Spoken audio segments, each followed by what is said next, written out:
my name is Jenelle Riley. I'm an editor at Variety. I'm so excited to be here today with a true actor's actor. You've seen him, of course, in films like The Last Exorcism and shows like Black Monday and Grey's Anatomy. Of course, you probably know him best for his role as Howard Hamlin on Better Call Saul. Please welcome Patrick Fabian. Thank you so much for being here. Absolutely. Thanks for having me.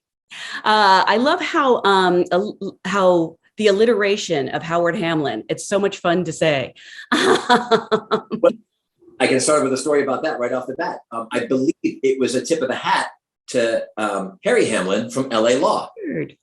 Vincent told me him and Peter, when they were figuring out like these characters, they thought of like, who's like a slick, put together lawyer, and they thought of Harry Hamlin. So they sort of did that, and of course, in only Hollywood fashion, I found myself 2 years into the series, and we were out at some party, and I look across the room and I see Harry Hamlin. Now, for me, he's from the Greek movie from the gods. He was married to Ursula Andress, and he's Harry Hamlin.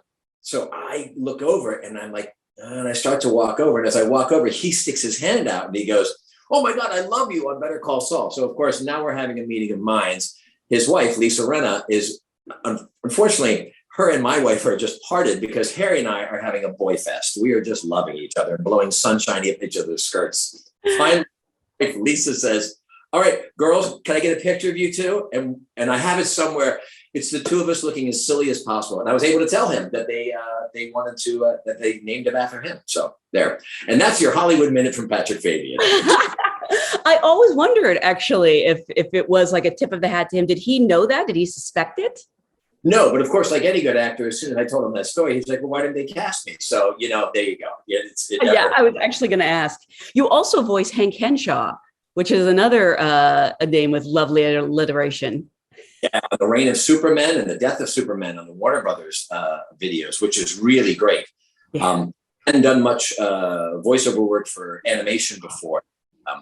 These guys were wonderful because they've done it so much. They know how to pull it out of you. And it was in the end, you're playing Hank Henshaw, you're playing cyborg Superman. You still have a point of view. You still have something you want. It's just all heightened. So that was a lot of fun. So any other HH names? If someone needs a Howard Hughes. No more H that I've used.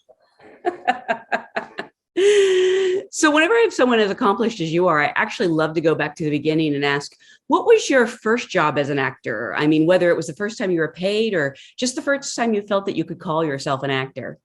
Well, I always thought getting your equity card and getting your SAG card makes you a professional. It was your trade card. And I did lots of non-union stuff. I was part of the Pacific Resident Theater Ensemble out at Venice Beach for years when I first got out of school. And I waited tables. I did all that. Back in the day, that's what you did. My survival job was waiting tables. And I worked for the Shakespeare Festival LA, Oh, wow. which I got my equity card. And I did a car commercial for, Head and Shoulders. Head and Shoulders got me my union card. I shot a Head and Shoulders commercial with Peter Spears down at Union Station, and that got me my SAG card. So that was sort of, I guess, technically my first on-camera job. But I got paid for working for a local TV station here, KTLA. There was a show called My Talk Show by a comic who I can't remember, but he reminded me of Stephen Wright. And I went on and played a man in drag with a former Raider player. It was like that. For making a VHS copy of it and giving it to my mom and dad for Christmas that year. So proud, like, hey, I made it. My parents are from Central Pennsylvania, good, solid folk who have good, solid jobs. In retrospect, the idea of them looking at this, they're like, oh, so my son's cross-dressing with ex-Raiders on local TV in LA. Way to go. This is what Hollywood is. But it is. Well, actually, going back to the beginning, when did you first sort of become interested in acting? Were you someone who did like a lot of school plays? Did you always know this is the path you wanted? I was always involved in the arts. Music was my first go-to. Playing in the band in elementary school and middle school, I got involved with the choir and things like that. I was doing some sports, but I was short. And I didn't grow until like middle of high school. So when everybody got a little bit bigger and kept playing football and stuff like that, I stuck with the band. And I was president of the band in high school. And I say that, and I'm happy about that. But when I met my wife, And I used that as one of those first date getting to know you cards where you're like, oh yeah, well, I would. She asked me if I had problems getting dates or something in high school. And I was like, well, I was president of the band. And she, of course, fell out laughing. Like, she's like, that's not a calling card. That's not a good thing. Came from it was. And it suited me well because I also got involved with musicals and plays in high school as well. So it started in high school, and that and band, marching band, and all those types of bands was all about the collective. It was all about, we're putting on a show. And what part are you? Sometimes you get to have the spotlight on you. Sometimes you don't. We're all going to build the sets. And I think that was a great mental training ground that you don't do this alone. Mm-hmm. But then I went to college and I stuck with it. I actually went and got a degree at Penn State, which my parents were like, they give degrees in theater. But they never said no. I'll give them that. I love them so much for that. And then I went out to Cal State Long Beach, actually, and got a master's degree, an MFA in performance, which basically meant that, I was still entitled to wait tables when nobody cared that I had a master's. Although those 6 years were basically like my repertory theater. I got a lot of work, I got a lot of training, and I didn't have to worry about the real world sort of encroaching on me at that point. And that sort of set the stage, I've basically been auditioning for 6 years, and that's my job, and still my job. My job is to audition. I would love to say that because I've been in a bunch of TV shows or I've done some good work and all that stuff, I would love to report that I just wait for the phone call to ring. I just wait for it to come my way, and I'm making my choice about what I want to do. That's not my experience. I don't find that to be the experience of most people. What I do for a living is audition. And so going to school or whatever kind of training you're going to get. Now I'm a dad. So, hey, kids, if you want to be a professional, my suggestion is to get into school, learn your craft, and learn how to audition, because that is still the key to the realm in order to have a career, as far as my experience shows. I mean, auditioning is really a whole different skill from acting, from showing up on set and acting. Do you have any advice on success in the audition room? Things that, people like or don't like? Well, it's funny, now that the rooms are Zoom calls, right? They're Zoom calls, or you're auditioning at home. And that's a skill you have to learn. And I tell you what, I'm an old guy. So I used to drive to someplace, park, get coffee, go chat with the other actors, get called in, chat with the people there, do your audition and leave. That's a rare thing anymore. And I used to use all those elements to try and get my game. Because in the end, what you have is 2 or 3 minutes to show the people on the other side of the table that you know how to act, that you are capable. Whether you're right for the part, whether you're all these other things that are out of your hands are still out of your hands. So what you want to do is show them that, given the circumstances that you've been given, these sides, this world, what's your interpretation? Are you any good?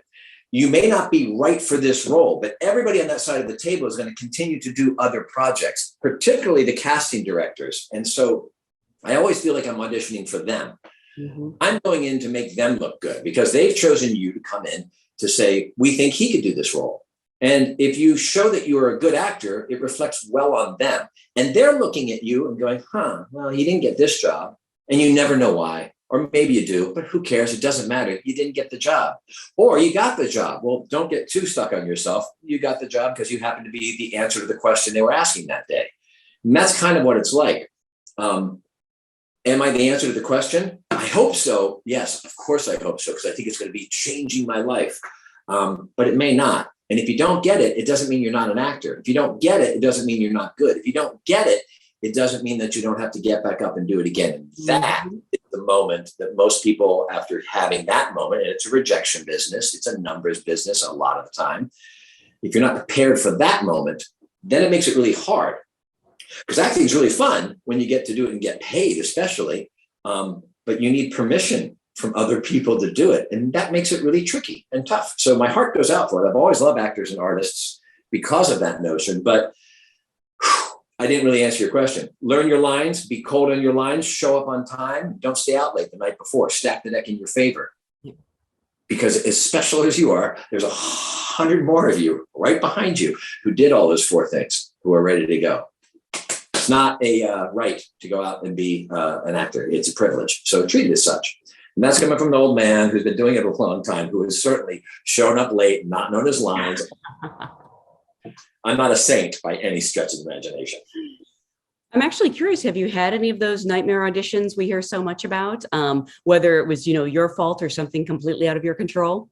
Oh, I have done some of them. I mean, stuff that, you know what? I've gotten so jacked up about putting so much on this particular audition that you've psyched yourself right out of it. You go in and you're hyper. It's like a bad first date. You so desperately want them to get a second date, and all you do is show them why they should never call you again. And you know what? Most of the casting directors I've experienced over the years understand that it's office game today. There's not much to be done. Sometimes you say the wrong thing. You get flop sweat. Is it hot in here? Is it hot in here? I've certainly done that. I've gone up on my lines. I've had the lines in my hands, and all of a sudden I've lost my place. And I mean, anybody who's auditioned out there knows when it goes off the rails and you're unable to stop the train from just plunging over the thing. And you know what? You go, all right. And that audition may be for Friends, and you may see them on the cover of Rolling Stone 4 months later. You know what I mean? I'm not saying that happened to me, but it does. Some things that you don't do well on become things, and handle that. That's what there's room for everybody. Is the way I look at it. So I'd love to start at the beginning with Better Call Saul. Were you a fan of Breaking Bad? And what was sort of your first reaction when you heard there'd be a spinoff of that show? Did you think it was a terrible idea until you found out you might be on it? Well, I think I told this before. I'm going to try and make it really fast if I can. I had not seen Better Call Saul. My wife was pregnant with our first child. She was about 8 months pregnant. And we watched the pilot, and, she got the miracle of life. And she turns to me and she's like, yeah, I'm not on board with this. And I'm like, Dad, you mean? Sorry. Bad. Yeah. Right. And then we have a baby, and I don't know if anybody has children out there. They consume a lot of your time. And then we had a second baby. And so I watched all of Clifford the Big Red Dog and can talk extensively about that. But we just did not watch Breaking Bad when it was out.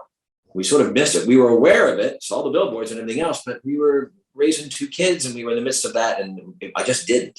And at some point, there was no notion that I was going to go back and binge this. Then all of a sudden, Better Call Saul is an audition. And I get an audition for that. And real short, about 3 weeks earlier, I'd gone up for a show called Dog with a Blog on ABC Family, where I believe the dog is number 1 on the call sheet. And I got an audition for this. And, for whatever reason, I was like, what is this? I don't know what's going on. And I go down to audition for Dog with a Blog, and my friends were the parents on it, fine show and everything else. And I get there and there's like 20 of me in the suits sitting around there. And I'm like, oh, welcome to over 50. Hey. And so I go and I audition. They like me. They put a pin in me, and I wait around for this job. That doesn't happen. They eventually, they hire a name me your name, I believe is what the phrase came back. And I went, wow, this is a tough business. Then Better Call Saul comes up. Now I know it's the pedigree of Breaking Bad. And I think, well, if Dog with a Blog is picking a name me your name, I'm sorry. So like I said, but the casting directors, the casting office is Bialy Thomas, Sharon Bialy and Sherry Thomas, and now Russell Scott as well. And they cast a lot of good stuff. Mm-hmm. And I had a while. They actually cast The Walking Dead.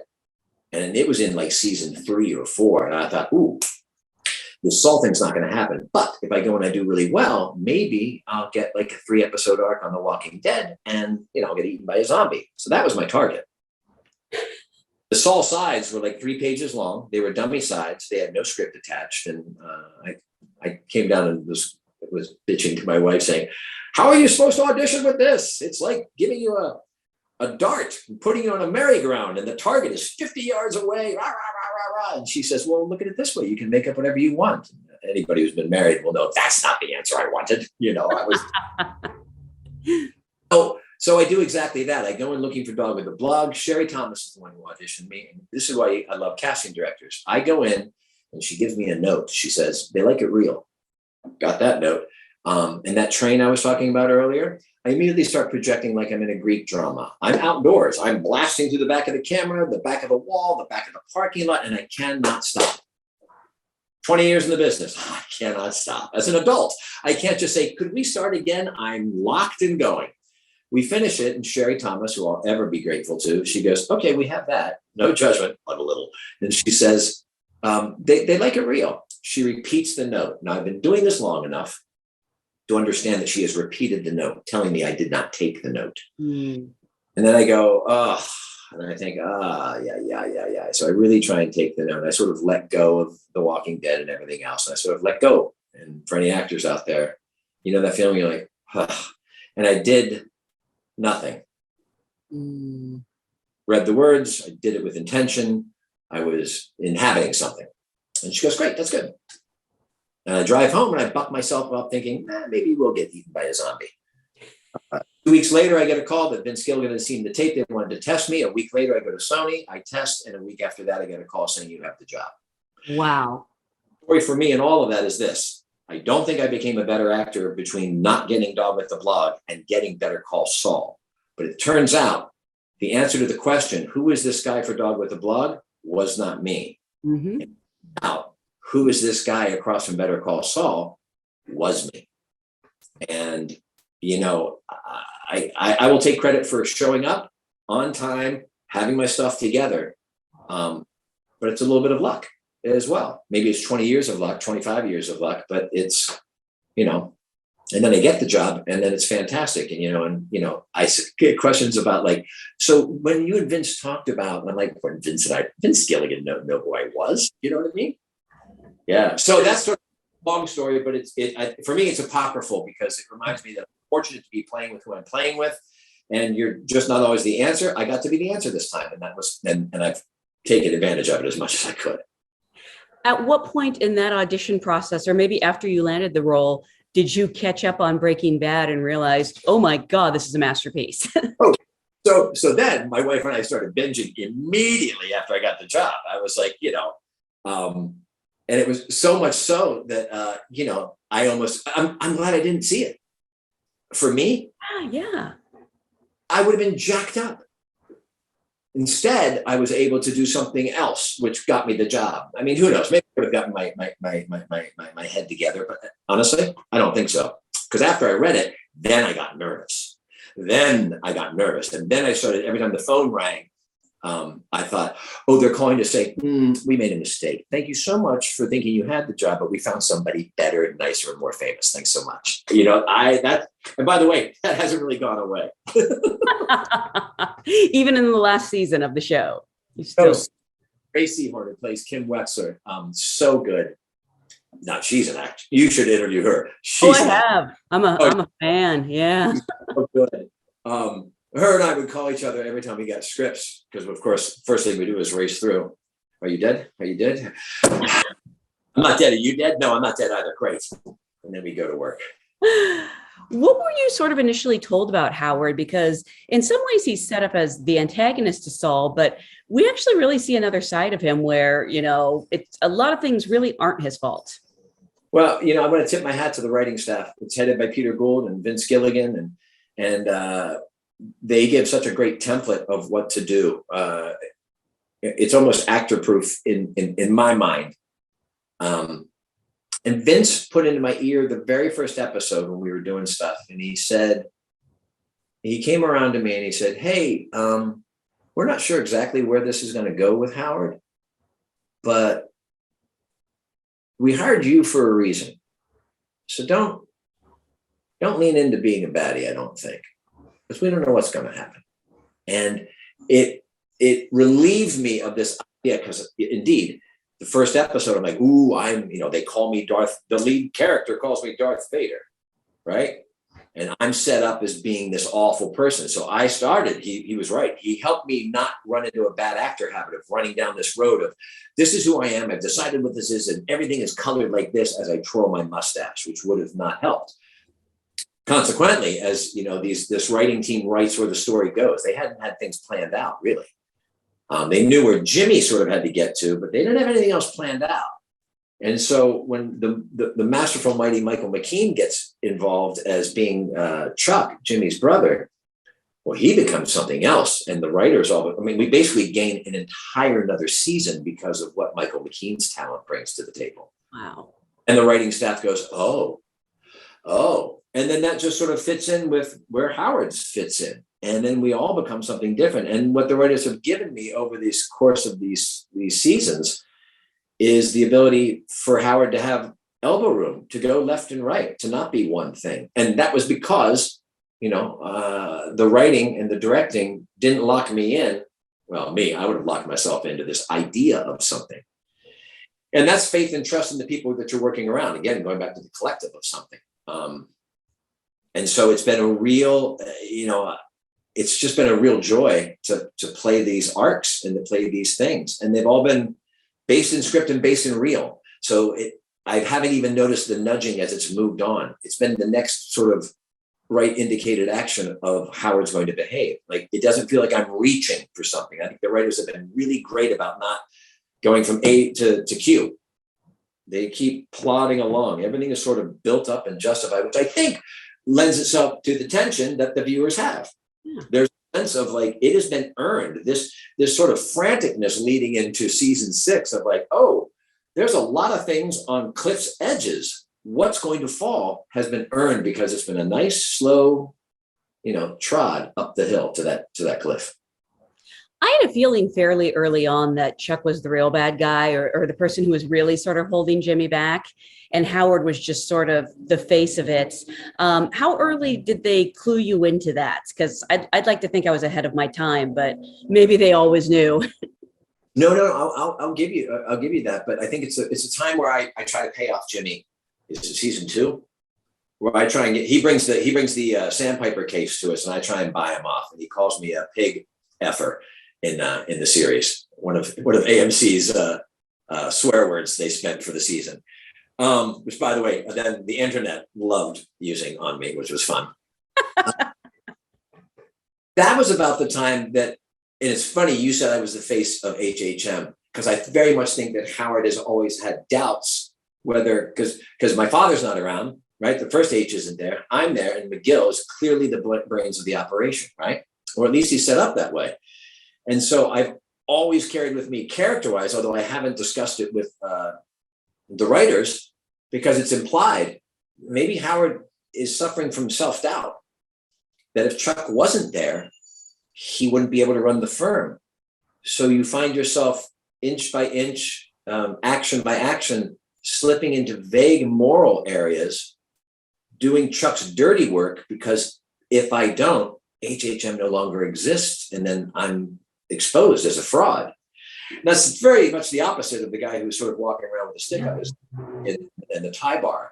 But I think that's an underlying layer that is there in the writing that I get to play. Plus, McKean is such a force of nature and such a sphinx to be beside as an actor, which is great.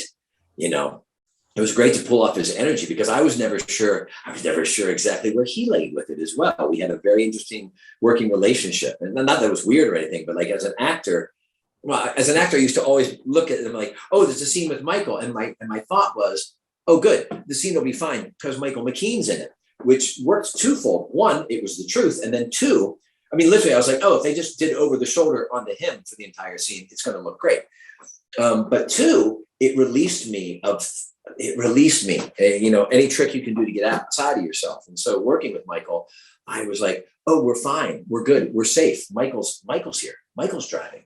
So it allowed me as an actor to really open up and respond to what he was giving. And that's why I say the Sphinx stuff, because the way he would deliver lines and the different change-ups he'd throw at me just made me a better actor. I said before, it's a metaphor of like being a rookie at Wimbledon, and you luck yourself into the first round and you start meeting the champions.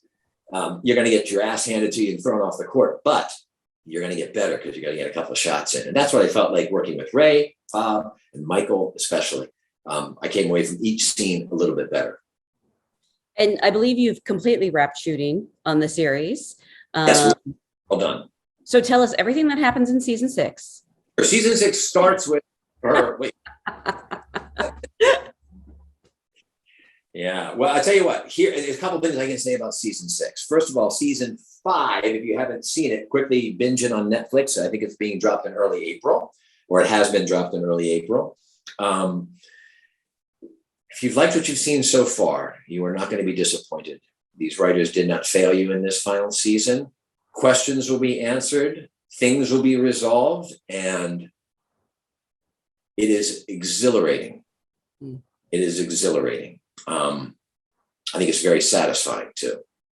It's kind of all I can really, really say, and whoever you're rooting for, I think you'll be happy with what happens. Was it hard to say goodbye? Like, were you filming these last few episodes and really sad? Yeah. I mean, it was like, it's the longest summer camp you've been on. And we're theater people, right? We're show folk. And it's true. You bond with one another, you get used to seeing one another, you see each other, in your worst, 4 a.m., 2 a.m., tired, cranky, vulnerable. And then you're doing, artistic work. And that goes for the lighting designer, Steve Latecki, and Marshall Adams, our DP, and Arthur Albert, our original DP. And the crew is working so hard. And then you're trying to do something. And so you get bonded. And it's like the last year of high school where all of a sudden people are like, people are getting, they've got projects coming up, Yeah. I'm in particular with Bob. Bob, of course, is a workhorse, and he's got a lot of things going on. And Jonathan's got a lot of things going on. And at some point during the last season, I felt like it was like the senior year of high school, and everybody had gotten accepted into like Ivy League schools. And I hadn't opened my applications yet. They were like, "What are you doing?" I'm like, "I don't know." It's like, but it got to be sad because you were at certain sets, you were at certain locations. And you're like, "Oh, this might be the last time we're here. This might be the last time we're here." And then, there's certain scenes and situations where you realize you're just running out of story road. And so all of a sudden you're like, "Oh yeah, chances are we won't be back to this location. Chances are we won't be back here." And it was 7 years of our lives, and Bob and Ray Seahorn and myself, we shared a house together. So we were college roommates and stuff like that. So we'd go to work, and then we'd come home, and, we had a nice house, and all we did was sit around the kitchen table, as you do, and then, talk about the day's work, and then run lines for the next day's work with stuff like that. So it was a real unique, Bob said it best. We were wrapping up everything, and there's that nostalgic of like, oh, but he turned it on its head, and he said, "We did everything, right? Did we miss anything? Did we not check every box? We went hiking, we went to dinner, we lived together, we were in snow and sleet and rain, we worked late night, we laughed, we went to award shows together, we rescued dogs off the desert, and 2 of them are still here in my house in Los Angeles. Like we did it."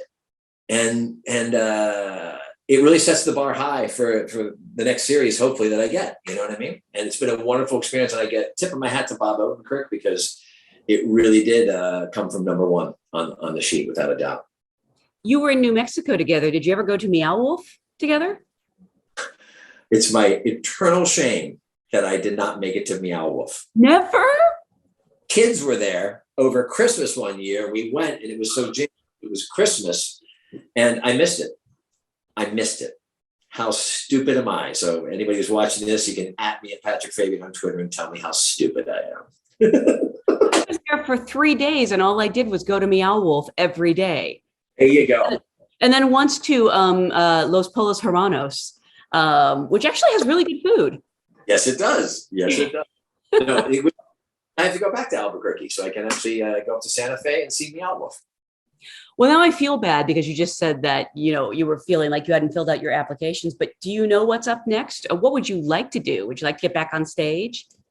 Oh, absolutely. I got to New York in the fall for a brief moment when Broadway had just started opening back up, and I got to see some really great things. I got to see Hadestown, which was wonderful.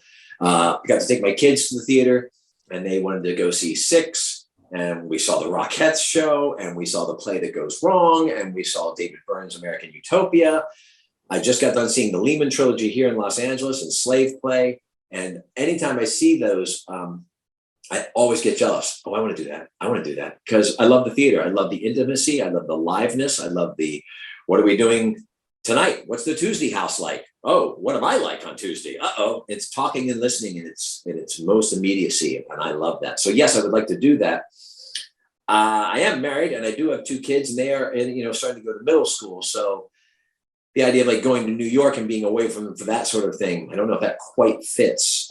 Magically, it'd be great if I could do something for 6 months or whatever, and we could all transplant to New York, and that might work out, but I don't know. Here in LA would be great. But in terms of what I'm doing next, I got to do a movie with Andy McDowell, and that was cool. I got to do that in the fall for a bit. It's called The Other Zoe. That'll be on Amazon sometime next fall.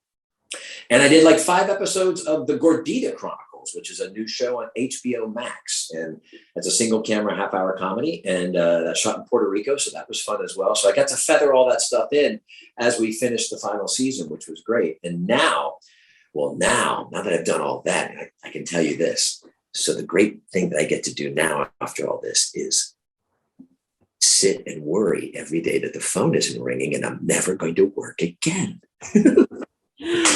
I'm back in line doing that sort of thing that actors do, auditions. I've been auditioning in my living room, having the dogs interrupt my auditions, sending them out into the ether, and then waiting for the phone to ring to say that you've been the answer to their question.